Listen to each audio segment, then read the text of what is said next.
Hello, everyone. Welcome to the VUS Learning English podcast. Thank you so much for being here today.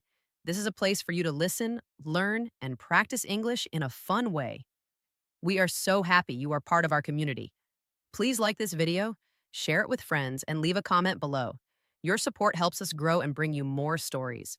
All right, let's get started with today's story. For many years, I loved English grammar. I was good at grammar tests. I could understand hard sentences.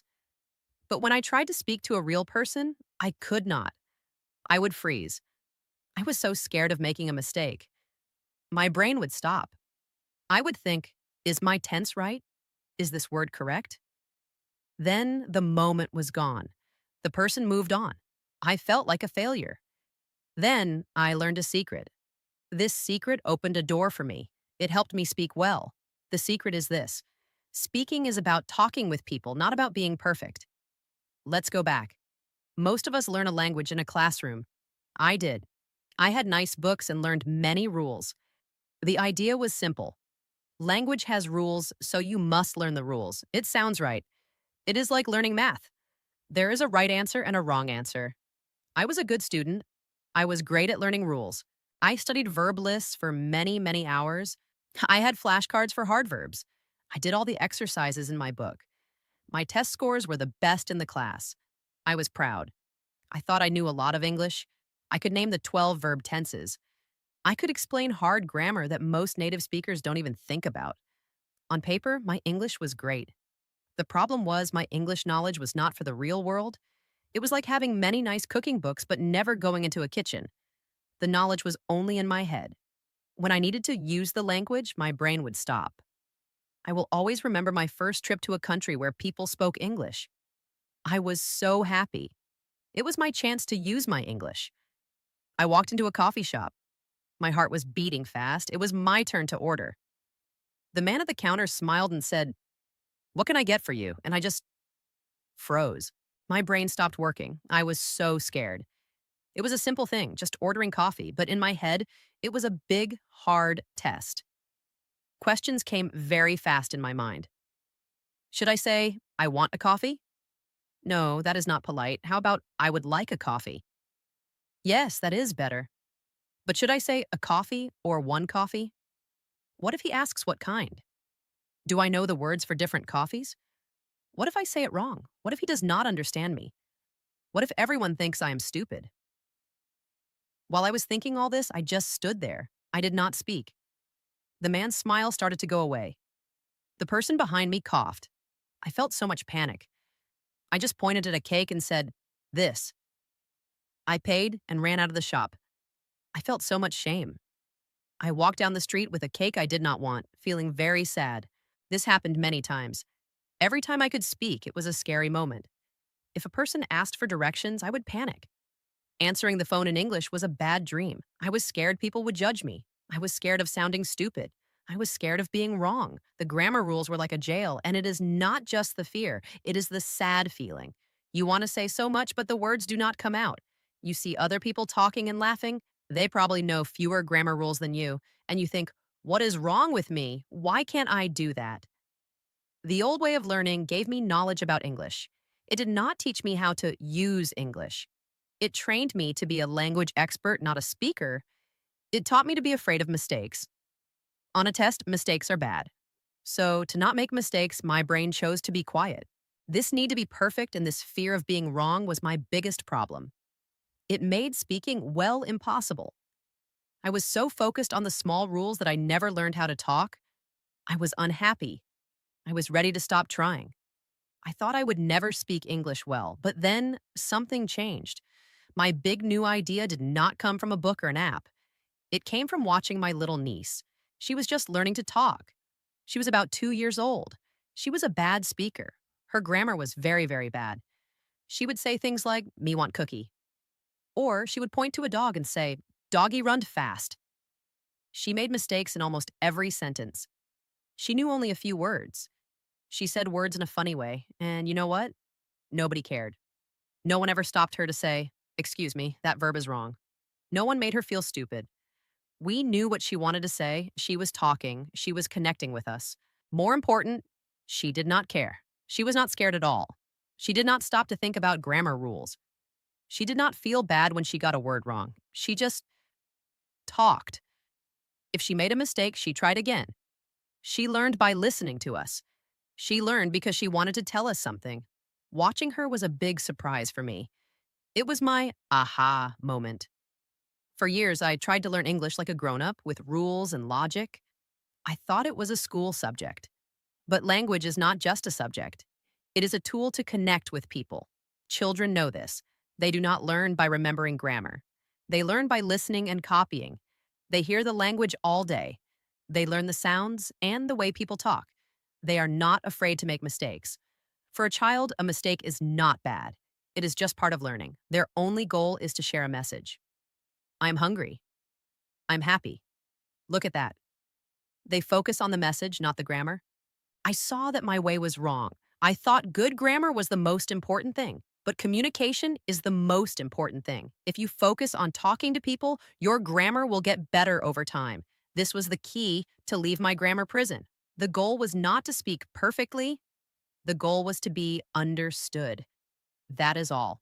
And this idea of perfect English is not real. People who are born speaking English make mistakes all the time. They use easy language. They start sentences and don't finish them. The perfect English I wanted was not real. This idea made me feel so much better. It gave me permission to be not perfect. It gave me permission to make mistakes. A mistake was not a bad thing anymore. A mistake was a sign that I was brave. It was proof that I was trying. I decided to try something new. I was going to try to learn like a child. I was going to forget the rules. I was going to stop my inner critic. I was going to focus on only one thing, connection. I would not worry about the right tense or the right small word. I was just going to try to be understood. This new way of thinking was the real start of my journey to speaking well. So, what did I do? How did I change from being scared to speaking? It did not happen in one night. I had to change my old bad habits. I made a 5-step plan to stop thinking about grammar and start thinking about communication. You can use this plan today.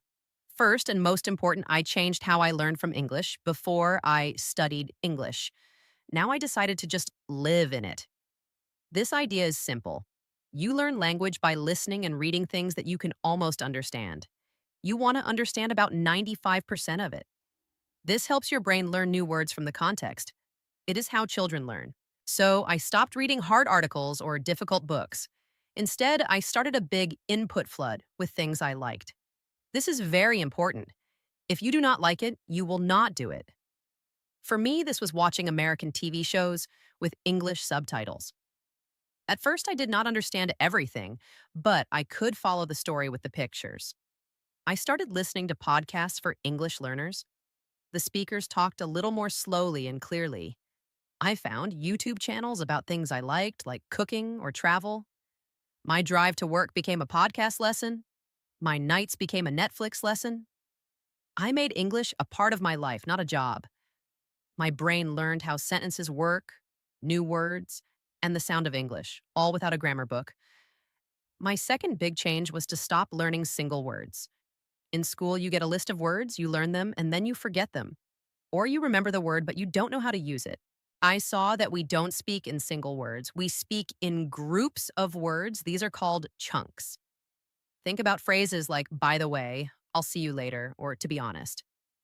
A native speaker does not think about each word. They pull the whole chunk from their memory. This makes talking faster and more natural. So I started to learn this way. When I listened or read, I looked for these chunks. If I heard a good phrase, I wrote the whole thing down. Instead of the word opinion, I learned the chunk in my opinion. Instead of mind, I learned if you don't mind, or never mind. Instead of point, I learned that's a good point, or I see your point. I started a chunk book, not a vocabulary book. This changed everything. When I talked, I did not have to build sentences word by word. I had many ready to use phrases. It was like having ready made parts instead of small screws and bolts. Next, I had to work on how I sound, but again, without rules. I used a good method called shadowing. You listen to a native speaker. You repeat what they say at the same time. You try to copy their sounds and the music of their voice. You are their shadow. At first, this is very hard. It feels strange, but it helps a lot. It helps your speaking because you learn sounds in a sentence. It helps your mouth muscles learn the new sounds, and it makes you listen very carefully. I started with a short 30-second part of a podcast I liked.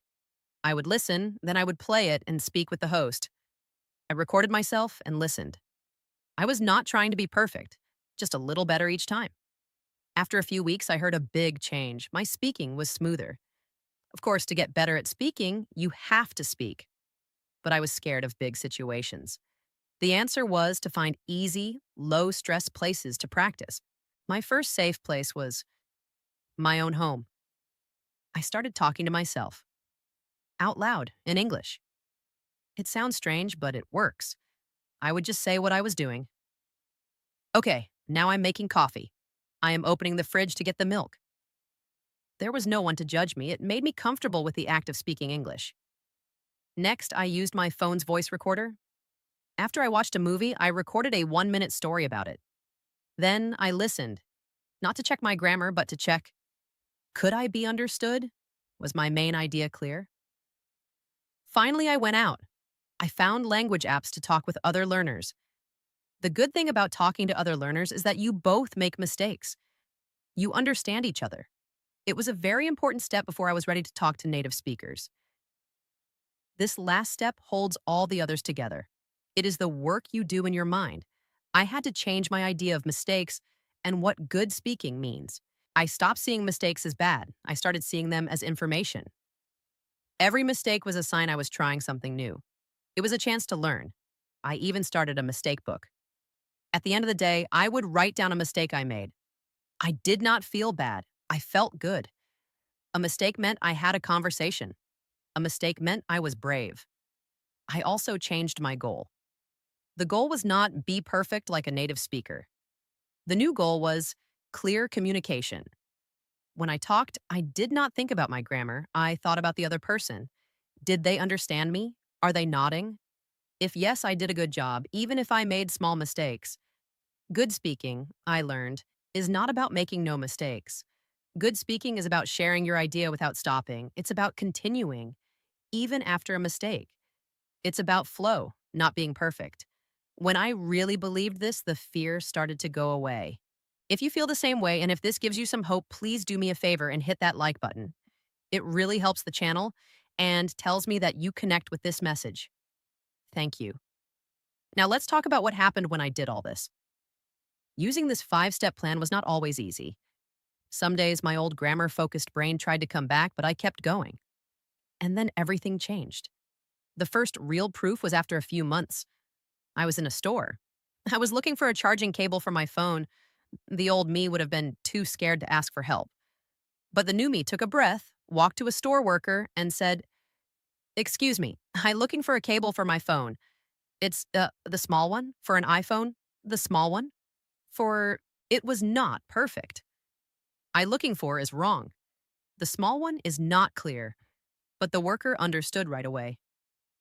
"Ah, a lightning cable. Right this way." He showed it to me.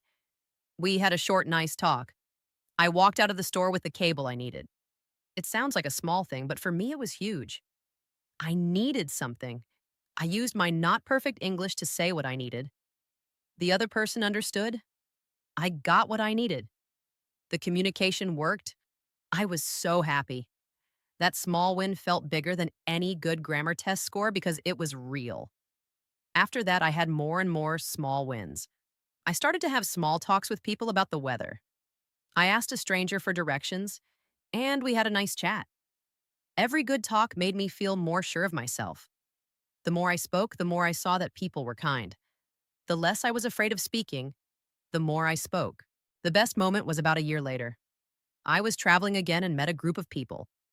In the past, I would have sat in the corner, too scared to talk. This time, I sat down at the table. And I talked. We talked for hours. About our travels, our homes, our dreams. Did I make mistakes? Yes. I am sure I used the wrong word sometimes. But here's the thing I finally understood. Nobody cared. They were not giving me a grade.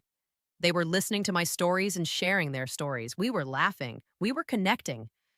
My not perfect English was good enough to share who I was with them. I was not a student taking a test. I was just a person talking to other people. The prison doors were gone. I felt free. I was free to be myself, to say what I think, and to connect with the world. This is possible for you too. Think about walking into a room of English speakers and feeling calm, not scared. Think about sharing your ideas, making a new friend, or just living your daily life with ease. This is not a faraway dream. It happens when you stop focusing on grammar rules and start focusing on communication. You do not need to be perfect. You just need to be brave enough to connect. So, what's the real secret to speaking well? It's forgetting the rules. It's letting go of the idea that you must be perfect to start. The truth is, you are ready now. The grammar you learned is not useless. It's a start. But you cannot just live at the start. You have to build the house. Stop trying to be perfect. Start trying to connect. Find English that you love. Learn phrases, not just words. Talk, even if it's just to yourself at first. And most important, give yourself permission to be human and not perfect. Your mistakes are not bad. They are steps on your road to speaking well. Every single one is proof that you are brave. You can do this. You have a voice and you have something to say. Don't let a fear of grammar keep you quiet for one more day. The world is waiting to hear from you. Thank you so much for watching. If this video helped, please think about subscribing. I put out new videos every week to help you feel good about speaking in the real world. Now, I want to hear from you in the comments. Tell me the number one thing that holds you back from speaking. Let's talk about it and help each other. This journey is so much easier when we do it together. Keep practicing, keep connecting, and I'll see you in the next video.